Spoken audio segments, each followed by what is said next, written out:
Alright, firstly, let me quickly go through what is wireless sensor network. I believe most of you have the understanding or have a very good understanding of the wireless sensor network. Wireless sensor network is made up by a lot of different sensor nodes. This sensor node is low cost, can be mass produced, and then can be deployed easily. For instance, let me use an example. For instance, if the Malaysian government would like to set up some kind of monitoring for wildfire in a jungle, what will happen is the government will send an aeroplane fly over the jungle. While the plane is flying or helicopter is flying, they will drop the sensor node. This sensor node will be so cheap.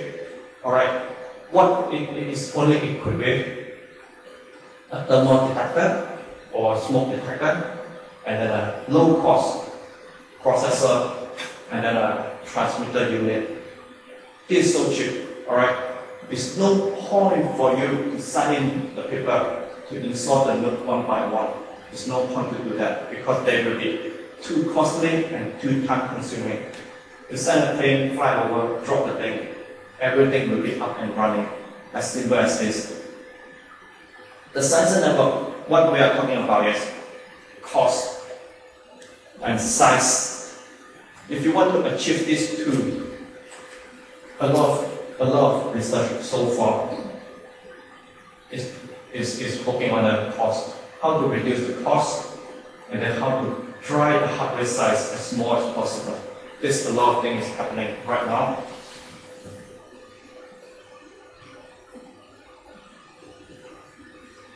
After the sensor node has been dropped into the surrounding area for the zone you want to monitor, the sensor node will form a network on its own.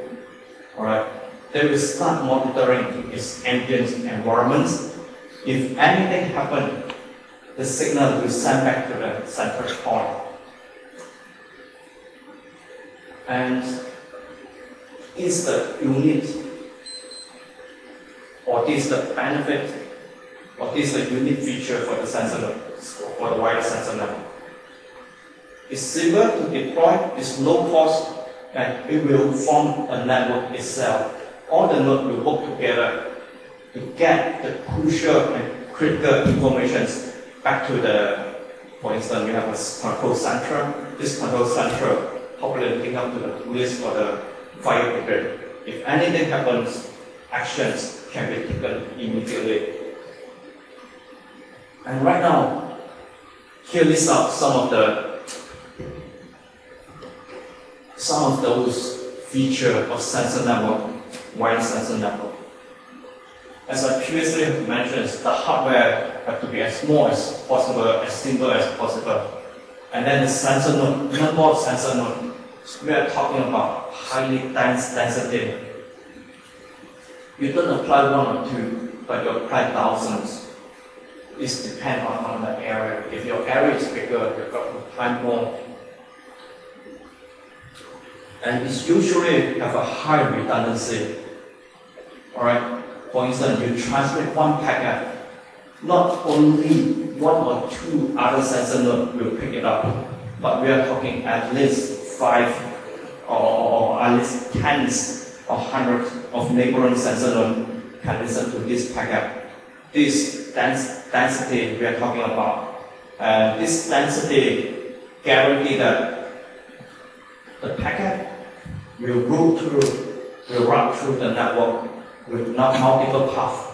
And this multiple path can guarantee that this important information arrive to the destinations. And the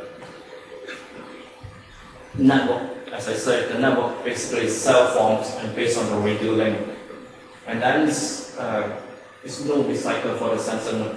If the sensor node destroyed or part of the battery has been exhausted, you don't go in to replace the battery. If the node is gone, it's gone. You just deploy another fly and throw in more sensor node. The whole network will be up and running again. And then because of the number of the nodes, they don't have the global ID. Global ID, your number will go out to very big, so it's no point to do that. And this is the main difference of the wireless sensor network compared to the network system we know, compared to the mobile network, compared to a Wi-Fi network. This is the main difference. Here is a diagrams of a typical sensor node. We have the battery, we have some sensor, and all this connect to a microcontroller. We have some memory, and then we have a radio interface. This radio interface is crucial to establish the radio link. Here is some of those commercial platforms that's available. We have the Crossflow technology. The device so far they come up with is the Mica series. They have the Mica, Mica 2, Mica Jet, Iris, iMode, Taurus.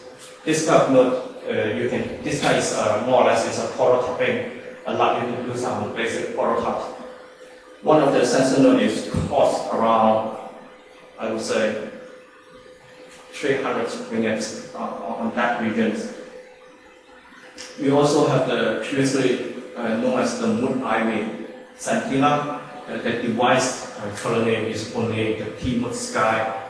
And recently, Sun Labs, they have come up with some kind of device, prototyping device, which allow you to use Java to do some kind of development. It's the Sun Spot that is more costly and consume more battery.